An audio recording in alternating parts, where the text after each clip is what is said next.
Amara Okoye did not scream when she saw her. She did not throw anything. She simply stood in the doorway of her own bedroom, handbag still on her shoulder, keys still in her hand, and stared at the woman sitting on the edge of her bed like she owned it. Lydia was wearing Daniel's blue shirt, the one Amara had ironed herself just 3 days ago, and her hand was resting on the curve of her very pregnant belly.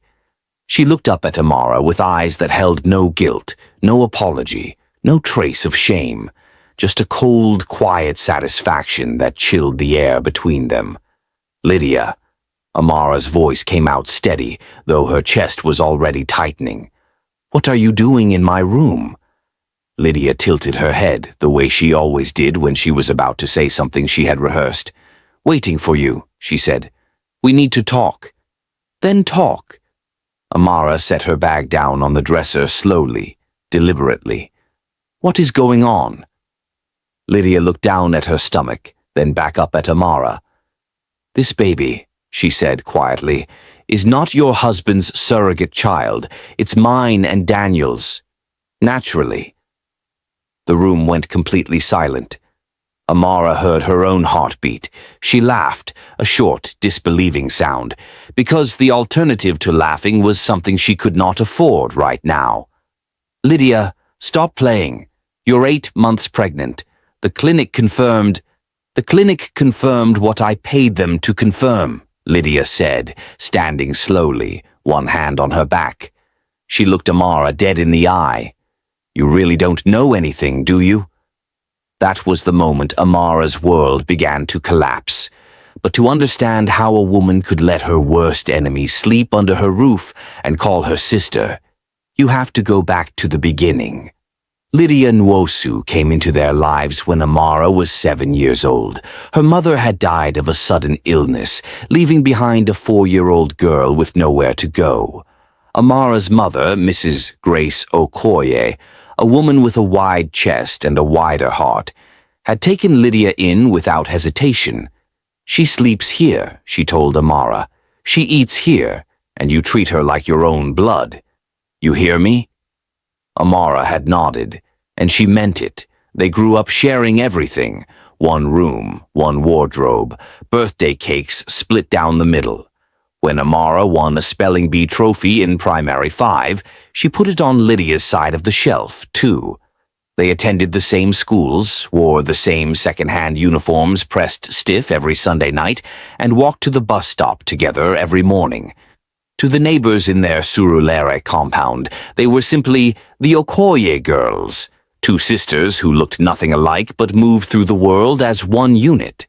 But even as children, there were differences that nobody spoke about out loud. Amara was the one who stayed up late with textbooks. Lydia was the one who stayed up late practicing how to smile a certain way. Amara wanted to understand things. Lydia wanted to be wanted. When teachers praised Amara, Lydia would laugh and clap. But later, alone in their room, she would stare at the ceiling in a silence that had no name. Amara never called it jealousy. She called it Lydia being Lydia. By the time they both finished university, those differences had carved out 2 very different lives. Amara graduated with a 2nd-class upper in economics and went straight into the corporate world, grinding through entry-level positions until she landed a senior analyst role at a finance firm in Victoria Island. It was not glamorous work. It was early mornings and late nights and spreadsheets that blurred before her eyes.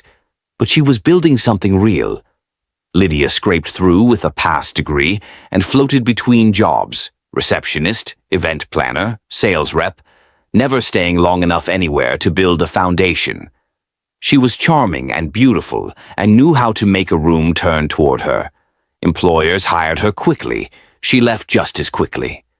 When Lydia visited Amara's flat in Victoria Island for the first time, she walked around the apartment touching things lightly: the curtains, the kitchen counter, the view from the balcony, with a strange look on her face. "You've changed," she said eventually. "Money really does fit some people." Amara had laughed it off. She would laugh a lot of things off over the years that she should have taken seriously.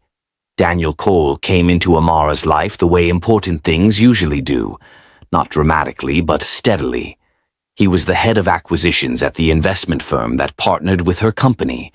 Quiet, sharp, precise in the way he spoke and moved.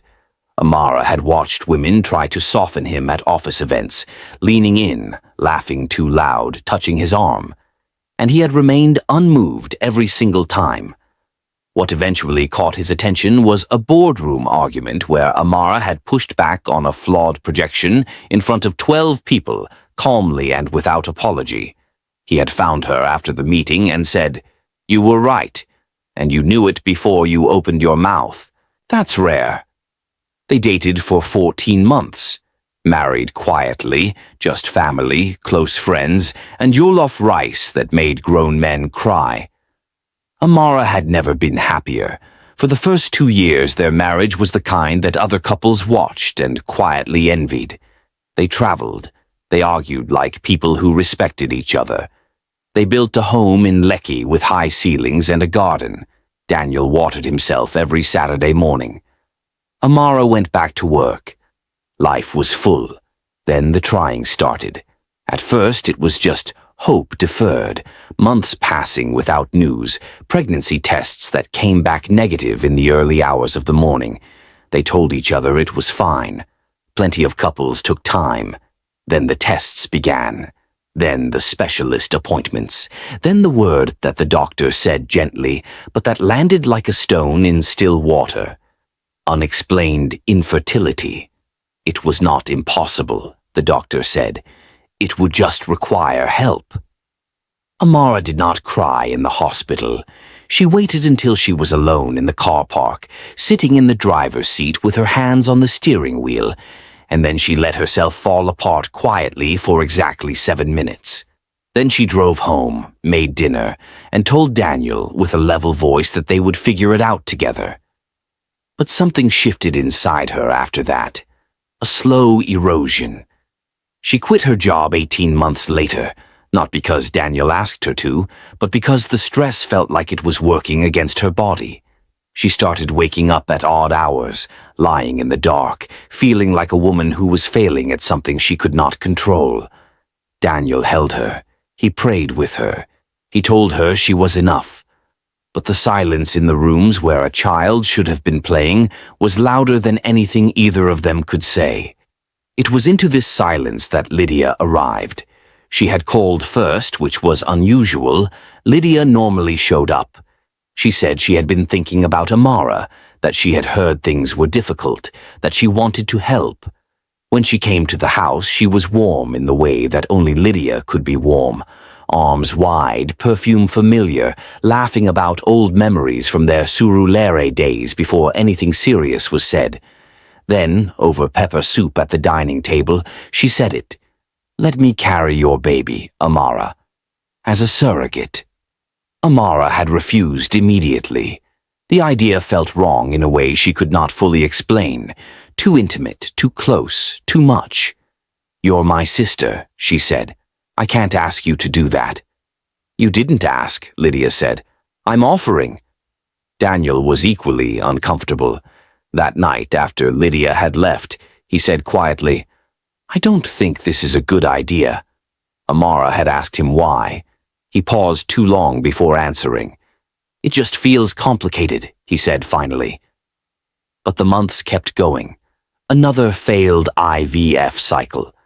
Another night of silence in the dark. Amara's mother, who was aging now and asking questions with her eyes that she was too kind to ask with her mouth. And Lydia, calling every week, patient, persistent, generous. "I've already spoken to a clinic," she said one afternoon. "They explained the whole process. You wouldn't even need to worry about anything." Amara agreed on a Tuesday morning in March. She told Daniel over breakfast, bracing herself. He looked at her for a long moment, then said, "Okay, if this is what you want." But his jaw was tight when he said it. Lydia moved into their Lekki home 2 weeks later. The guest room was cleared. New curtains were hung. Amara stocked the fridge with things Lydia liked and told herself that this was love. That love looked like sacrifice and accommodation, and opening your home to the person you trusted most. For the first month, it was fine.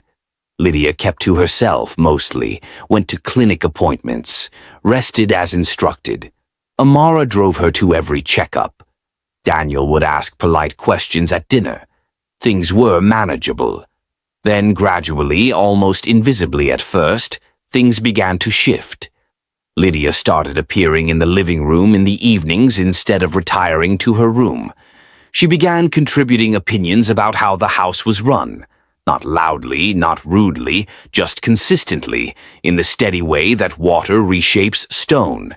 She started asking Daniel directly about his day, his work, his preferences for dinner. Small things, ordinary things. Except that Amara began to notice that Lydia looked at Daniel with an attention that was not sisterly. One Saturday afternoon, Amara came home from the market to find them laughing in the kitchen together. Nothing scandalous, just laughter. But Lydia's hand was on the counter close to Daniel's, and she was tilted toward him in a way that made Amara's stomach tighten. She told herself she was being paranoid. She smiled, set down her bags, and joined them. That night, Daniel came to their room and closed the door. "Amara," he said, "I need to tell you something." He sat on the edge of the bed. "Lydia said something to me today that I didn't like. When you went upstairs for your nap, she sat next to me and said—" He paused, like he was choosing his words. "She said she's always admired me, that she thinks you don't appreciate what you have." Amara looked at him. "What did you say?" "I told her that was inappropriate and to stay in her lane." "Good." Amara nodded slowly. "I'll talk to her." "Amara, she's carrying our baby, Daniel. She's hormonal and she's living far from her comfort zone. I'll handle it." Daniel said nothing more, but the line between his brows did not smooth out for the rest of the week. When Amara spoke to Lydia the next morning, Lydia listened with wide, innocent eyes, and then said, "I think Daniel misunderstood me. I was just trying to compliment him. You know how men are. Everything becomes something." She touched Amara's hand. "You know I would never do anything to hurt you." Amara believed her. She would spend a long time later trying to understand how she had believed her for so long. By month 4 of the pregnancy, Lydia was no longer eating in her room. She sat at the head of the dining table, not Amara's chair, but the seat that faced Daniel directly, and dominated every meal. She started wearing Amara's dressing gown in the mornings, explaining it was closer to her room. She gave Daniel's driver instructions without checking with Amara first. She began telling stories about herself and Daniel at breakfast, things they had apparently discussed while Amara was sleeping. Amara started to feel like a guest in her own home. One evening, she walked into the living room to find Lydia sitting beside Daniel on the sofa, her legs folded beneath her, watching a program that Amara had never even heard of. The space between them was appropriate, technically, but the ease of it, the comfort, felt like something that had been built without her. "Come join us," Daniel said, seeing her in the doorway. "No," Amara said quietly. "I'm tired." She went upstairs. She sat on the bathroom floor for 15 minutes with her back against the tub. Then she stood up, washed her face, and told herself she was doing this for her child, for her family, for the future. It would be worth it. Everything would be worth it once the baby was here. She repeated that to herself every day, like a prayer, like a rope she was clinging to. She did not know then that the rope had already been cut. If this story is already pulling at something in you, if you've ever trusted the wrong person with something precious, drop a comment below and tell me what you felt in this moment. And if you're watching this for the first time, subscribe and turn on your notifications, because part 2 drops very soon. You don't want to miss what Lydia does next.